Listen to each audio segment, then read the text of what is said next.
on the exact same night that Queen Hippolyta gave birth to Wonder Woman on the island of Themyscira, another Amazonian was giving birth in secret.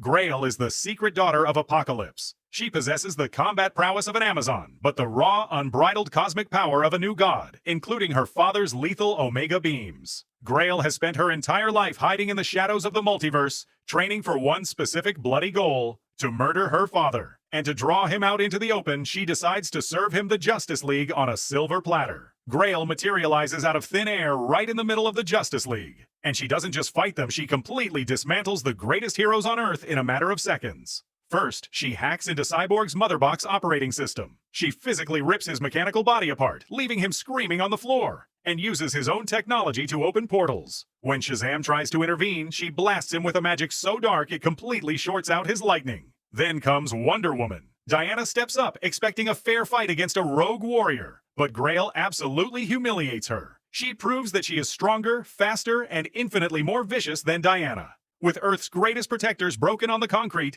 Grail uses a dark blood ritual to completely tear open the sky. A massive, deafening boom tube rips through the atmosphere. The sky tears apart, and out of this colossal portal, the Anti-Monitor steps directly onto Earth. Grail successfully orchestrates her grand betrayal by bringing the Anti-Monitor to Earth, intentionally turning the planet into the ultimate cosmic battleground. Answering the direct challenge to his supremacy, Darkseid emerges from a massive boom tube with his Apocalyptic armada, stepping onto Earth's soil to personally confront his rival. The invasion has officially begun, and Earth is immediately thrown into an apocalyptic meat grinder. But as Darkseid goes to war with the Anti-Monitor, the collateral damage threatens to crack the planet in half. The Justice League is completely outclassed. They realize they can't win with muscles. They need a miracle. And Batman is about to cross the ultimate line to get one. On the other side, you have the Anti-Monitor, a cosmic entity composed of pure antimatter, casually brushing off attacks that would instantly kill any normal superhero. What makes this fight so incredible is the sheer terrifying scale of it. The Justice League, Earth's greatest protectors,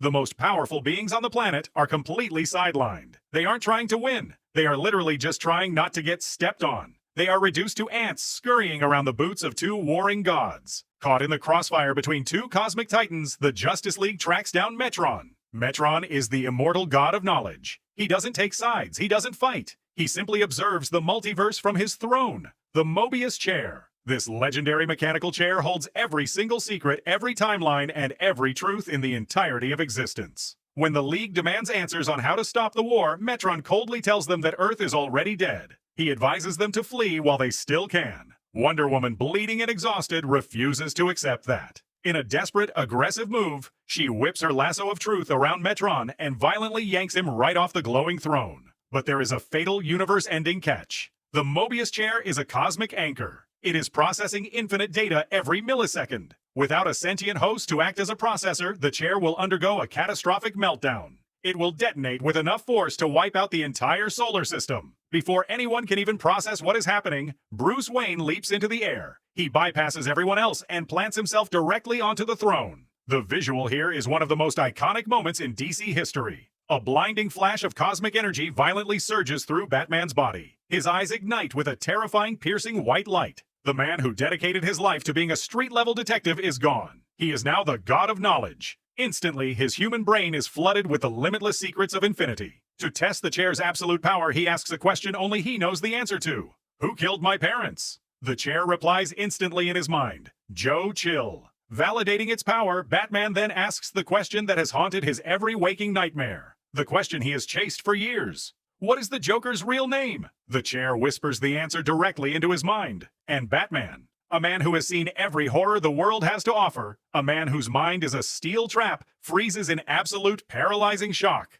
The truth the chair tells him is so completely reality-breaking that he simply clutches his head and replies, "No, that's impossible." Batman has gained the universe, but he is rapidly losing his humanity. But he isn't the only hero about to be forcefully rewritten. Because on the battlefield, the Anti-Monitor is preparing to unleash a weapon that will turn the fastest man alive into a monster. The war between Darkseid and the Anti-Monitor reaches a violent boiling point. The physical blows between these two gods are literally altering gravity on Earth. To end the fight quickly, Darkseid summons his ultimate weapon, the Black Racer. If you aren't deep into DC lore, the Black Racer is the literal, terrifying avatar of death. He is a cosmic Grim Reaper whose only purpose is to harvest the souls of gods. Darkseid commands the racer to strike down the Anti-Monitor, but the Anti-Monitor is a master of cosmic physics. He possesses the anti-life equation, a formula that proves hope and free will are pointless. Using this corrupting mathematical power, he actually hijacks the Black Racer right out of Darkseid's control. But death has rules. It cannot exist in the physical world without an anchor. It needs a living mortal host to pull the trigger. The Anti-Monitor chooses Barry Allen. In a genuinely horrifying sequence, the Black Racer forcibly bonds with the Flash. The bright, hopeful red suit of the Scarlet Speedster is overwritten by dark, jagged skeletal armor. The Flash is violently transformed into the God of Death. The most tragic part of this transformation?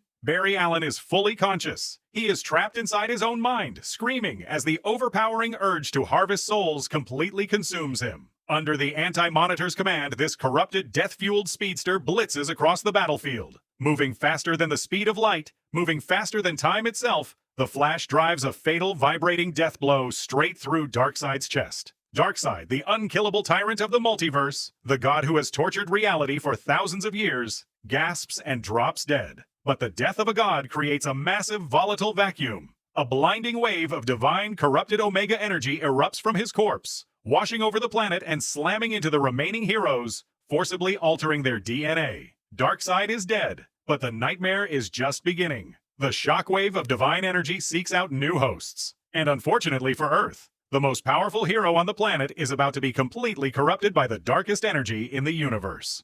Meanwhile, inside the LexCorp lab, Superman confronts Lex Luthor as he prepares his armored war suit, leading to a tense standoff over Lex's true intentions. Before their argument can escalate, they are completely blindsided when Lex's own sister, Lena Luthor, abruptly draws a handgun and shoots Lex, dropping him bleeding to the floor. As a shocked Superman reacts, Lena reveals her secret allegiance to Darkseid, raises a glowing mother box, and commands it to activate. A massive, blinding grid of teleportation energy instantly erupts from the device, completely engulfing Superman and the unconscious Lex Luthor and violently banishing them across the universe to the desolate wastelands of Apokolips. Apokolips is a wasteland of despair, and more importantly, it is entirely devoid of the yellow solar radiation that gives Superman his powers. His cells begin to rapidly starve. He is bleeding, he is weak, and he is dying. Desperate to survive and get back to Earth to save his friends, Superman makes a fatal, desperate miscalculation. He dives directly into the legendary fire pits of Apokolips,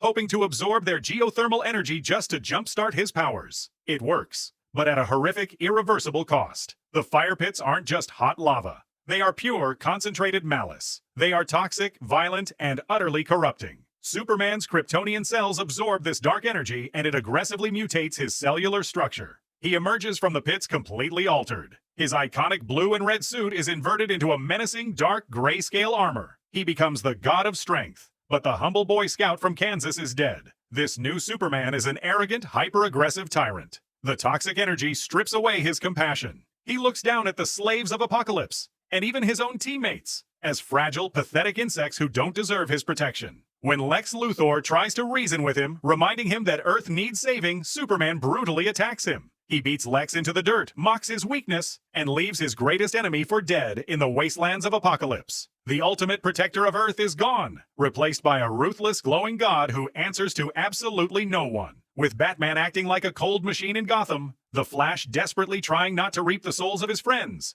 and Superman acting like a vicious dictator, the uncorrupted heroes are entirely out of options. To save reality, Wonder Woman has to make a deal with the absolute devil.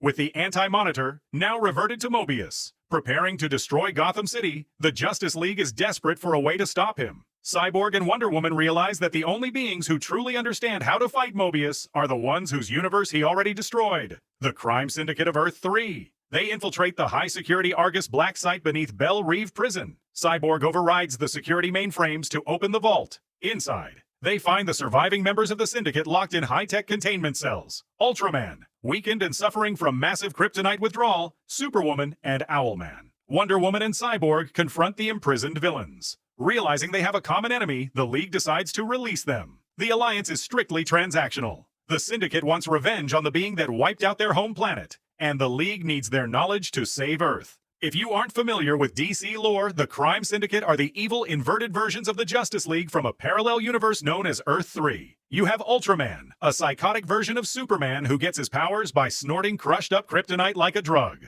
Superwoman, a cruel, manipulative Amazonian who loves psychological torture. And Owlman, a brilliant, nihilistic version of Batman whose real name is Thomas Wayne Jr. Together, this incredibly tense, deeply distrustful alliance travels directly to the war zone in Gotham City. The war breaks out in Gotham City as a blinding sphere of white antimatter energy erupts, and Mobius steps onto the battlefield flanked by a massive, swarming army of shadow demons. In the opening clash, Mobius unleashes a devastating energy blast that knocks Batman completely off the Mobius Chair, mockingly declaring that the Dark Knight doesn't even comprehend its true power. Hal Jordan and Power Ring immediately counterattack with Construct Energy, but are quickly overwhelmed by the Shadow Horde until Hal summons the entire Green Lantern Corps to reinforce the line. Seizing a window, Wonder Woman and Superwoman both ensnare Mobius with their respective magic lassos, but Mobius easily overpowers them, stating that after centuries of enduring the anti-life equation, Superwoman's lasso of submission is nothing more than a whisper before slamming both women together. Superman and a ravenous Ultraman,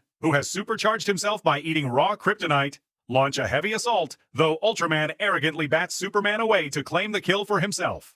Ultraman lands several brutal blows, drawing blood, but Mobius overpowers him, grabs him, and completely disintegrates Ultraman with a blast of pure antimatter as the Flash, bonded to the Black Racer, watches helplessly. A boom tube then rips open the sky as Lex Luthor, newly crowned God of Apokolips and imbued with the Omega Effect, enters the fray with an army of parademons to trade catastrophic blows with Mobius. As the Shadow Demons swarm Luthor, the Justice League Trinity mounts a precise, coordinated offensive where Batman uses the Mobius Chair to calculate and call out Mobius's future movements in real time, allowing Superman to accurately unleash his highly volatile apocalyptic solar flare energy directly into the cosmic scientist. Mobius survives the blast, leaps from the smoking rubble, and shifts his fury back to Lex Luthor, violently beating him to the ground. Before Mobius can finish Luthor off, Grail teleports directly into the war zone alongside a brainwashed Steve Trevor, who has been forcefully infused with the raw power of the anti-life equation. On Grail's absolute command, Steve Trevor unleashes a massive, concentrated beam of cosmic energy from his eyes, tearing straight through Mobius and completely vaporizing him into ash,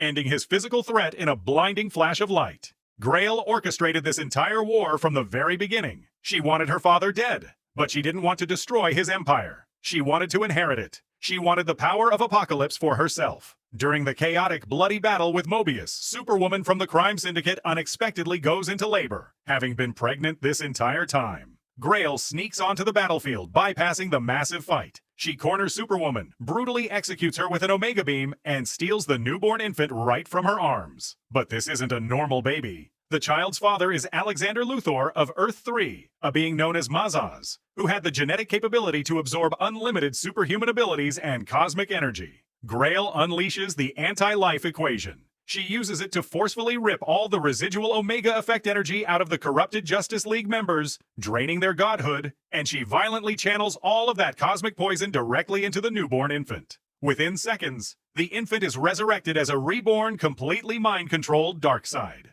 Grail has successfully created the ultimate weapon, a loyal, brain-wiped Lord of Apokolips who possesses the power to obliterate planets, but obeys her every command like a mother. She unleashes this newborn terror upon the exhausted heroes, forcing Superman, Wonder Woman, and the rest of the League to fight a literal infant that is blasting Omega beams out of its eyes. The battlefield dynamics shift again when Big Barda and the female Furies abruptly arrive via boom tube. Outraged that Grail has desecrated the Lord of Apokolips by turning him into a mindless puppet, they charge in and physically attack her. During this distraction, Hal Jordan slips his power ring onto Batman's finger, giving the Dark Knight the necessary surge of willpower to finally rip himself off the Mobius Chair, allowing Owlman to immediately claim the empty seat and teleport away. Seeing the escalating destruction, Myrina Black realizes the only way to stop her daughter's war is to sacrifice herself. She dives directly into the fray, physically tackling Grail, and demands that her daughter shoot her to end the madness. A tearful Grail snaps and unleashes a concentrated blast of anti-life energy directly into her mother's back.